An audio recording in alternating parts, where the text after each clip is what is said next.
Power begins from within. If you're aware of who you are, if you're aware of what you're good at, what you're not good at, if you're able to see how emotions kind of govern your life, if you can learn what your weaknesses are and how to control them, you can't ever get complete control, but awareness is almost enough. Slowly through this process of knowing who you are and understanding other people and how they operate so you don't make stupid mistakes in life, you can increase that little tiny margin more and more and more, and you will be a person of power. Law number 1 in the 48 Laws of Power is called never outshine the master. And almost every single person in the world has violated that law, myself included. Basically how it works, you're so eager to impress your boss or whomever in your new job that you try so hard that you make him or her feel insecure. Like maybe you're younger and better than they are. And because of that, you're fired, or something bad happens to you and you never know why. Do you think meditation is allowing you to make more interesting connections because of the quiet? Yes, I mean, I'm not going to go too deeply into this. It's a theory of creativity that's not my own, but that I use a lot in Mastery. And basically the idea is that ideas are generated in the unconscious. They're not generated consciously. Your conscious mind is very limited what you can hold in your memory. Right. But unconsciously, in your subconscious, when you're asleep, when you're dreaming, the mind is filled with thousands upon thousands of ideas and things that are there, that are lingering there. And connections are being made all of the time. And occasionally those connections float up to your conscious mind and you have a brilliant idea about how to do something. 1 out of 10 people are like great manipulators. And there just takes one person and they can ruin your life. We were born with this natural talent. Every single person is born with this talent for getting inside the minds of other people. It's something that you're not even aware of. How do they need to conceive of that? To what end are they using that skill to make their own dreams come true? First thing is, you're not aware of this power that you have. You're walking around in life, I'm not critical because I'm the same, sort of sleepwalking. You're inside hearing your own thoughts day in, day out, like a continually, circling loop in your head. And you're not aware of the fact that if you stop that and you look at other people, a world opens up to you. So what's the first component of that world? Nonverbal communication. 95% of what really matters in communication between people is not through words. Words are used to deceive you, to disguise what people are really thinking. What are just a step or two that they can take down that path starting today? The first thing to understand is the most important, and that it is a skill. If you want to play the piano, you can't just sit down and suddenly play. You've got to practice it. You've got to practice it every day. And if you practice an hour a day, you're going to get better at it. Why are children able to learn and an adult can't? The reason is children don't think that they're superior. They don't think that they already understand the world. They're this small. They're weak. They're defenseless. They have to learn or they're going to die. They have to learn how to speak the language. They have to learn what's going on with their parents, or they're literally going to die. Do you have tricks that you use for ensuring that genius does not become a young man's game, that your books truly get better and better over time? Basically, every time I begin a book, I'm deathly afraid of failing. I feel like, it's not going to sell as well as the last book. I'm losing it. I got to go back to square one.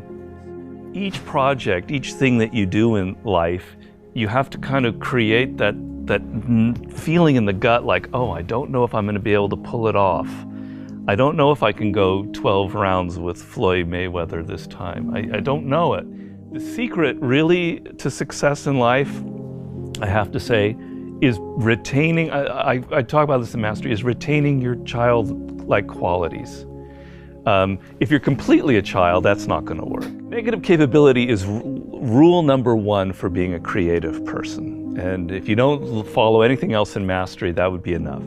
The ability to keep 2 ideas that contradict each other in your mind without feeling uncomfortable, without having to come to a conclusion. You can think about something without rushing to judgment and conclusion. You can be in the moment. You can say, well, it could be this, it could be that, it could be that.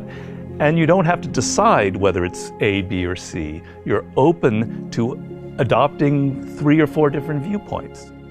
If you love music, don't quit your job and play guitar. Like, you're gonna have a hard time feeding your family. But you have advice for them. What is that advice? Yeah, but people say, live your passion. So these are cliches, and nobody changes their life based on a cliche. You've got to do hard work, and to do hard work, you have to have a roadmap. Somebody has to show you step to get there.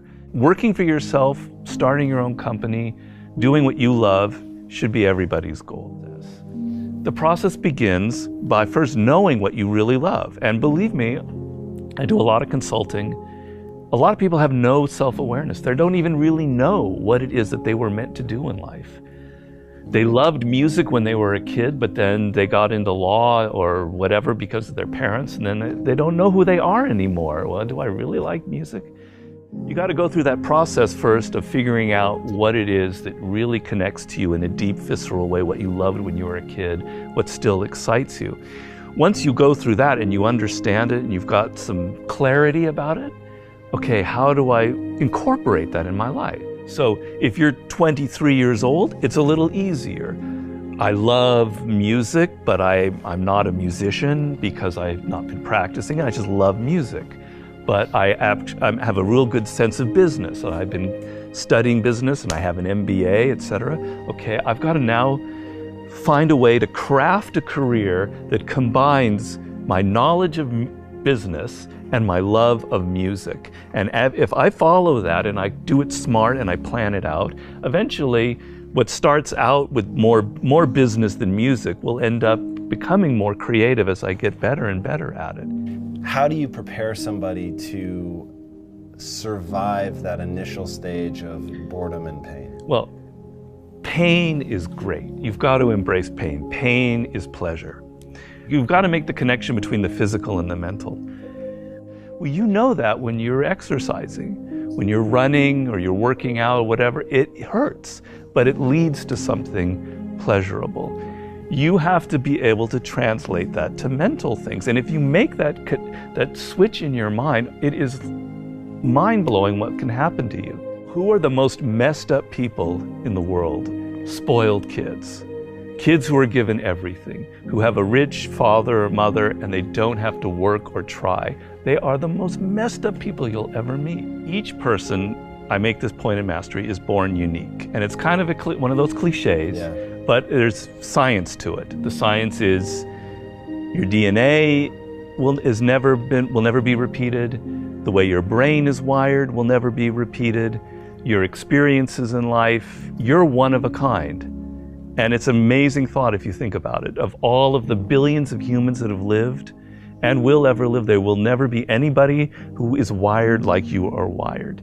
And the problem in life is as you get older, you can become more and more like other people. You spend a lot of your time thinking about what other people like, and you're not aware of what you like. You go into careers because you listen to other people. If you look at all of the brilliant people who've succeeded in life, if you look at a Steve Jobs, you look at an Elon Musk, etc., there's nobody else out there like them. You're never going to be able to pinpoint one other person like them. They are completely unique, and those are the people that end up having power in the world. So if you're going to be able to create that website, that blog, that whatever it is, that startup that is different, that has its own niche and reflects you, something good will happen from it. Control people's perceptions of reality and you control them. It's a great military strategy. Comes from the great Colonel Boyd, who invented what's known as the OODA loop. And he came up with the OODA loop, which means orientation, observation, decision, action. You have to observe what is happening, orient yourself into the context of it, decide what you need to do, and act. We want to believe that there are shortcuts to success. We want to believe we can take a drug or we can do something that'll make it quick and easy. But the truth is, it takes grit. It takes persistence. So it's hard to understand what could happen to you in 10 years in a visceral gut way of what it means to have failed in life. And to me, failure in life is not having money. It's not realizing your potential. You're 60 years old and you said, I could have been this, and I never did it. That's like the worst thought I think anybody can have. And you don't think about it in the moment because your life is okay, but you've got to wake up and understand that there's an urgency here, and that if you're not practicing something now, if you're not aware, if you don't have a path towards something better, you're rotting on the vine, and that day of reckoning will come at some point, and it will be painful. You're not going to feel it suddenly, it'll be slow, but it'll come and it won't be good. Just being aware that you now have a plan is enough to lift you out of that depression. Okay, I'm working at Burger King, but I know I'm going to get to this community college and get a degree here after I save enough money. Having a goal is like, will change you completely from being depressed or not taking care of yourself to being energized and moving in the right direction.